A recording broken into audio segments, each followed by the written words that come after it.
آپ میں سے کون کون اس مکتبہ تراث کو اس سے پہلے استعمال کرتا ہے یا کرتا آ رہا ہے؟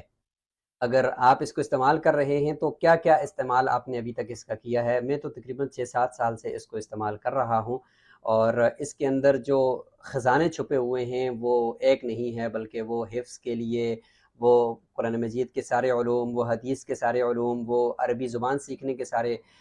جو کورسز ہیں، اور اس کے اندر پھر اصل ماخذ تک پہنچنا، اور یونیکوڈ کتاب کا انتہائی مضبوط قسم کا سرچ انجن ہے جس سے آپ متعلقہ جگہ تک پہنچتی ہو، اور اسی کے ساتھ پیچھے لگی ہوئی پی ڈی ایف تک بھی آپ پہنچ جاتے ہو، یعنی آپ کو ویریفائی کرنے کے لیے الگ سے پی ڈی ایف نہیں کھولنی پڑتی۔ اسی کے اندر یونیکوڈ بھی ہے، اور یونیکوڈ کے پیچھے چھپی ہوئی اصل پی ڈی ایف فائل بھی ہے، اور اس کے اندر ایک عربی کا ایک مکمل کتب کا وہ خزانہ اور ذخیرہ ہے۔ اگر آپ اس کو استعمال کر رہے ہو تو جا کر پہلے کمنٹ سے اس ویڈیو کو دیکھ لیں، شاید آپ کے لیے مزید اچھے فیچرز آپ کو میں نے سمجھائے ہوں، اور اگر آپ نے اس سے پہلے استعمال نہیں کیا جا کر استعمال کریں۔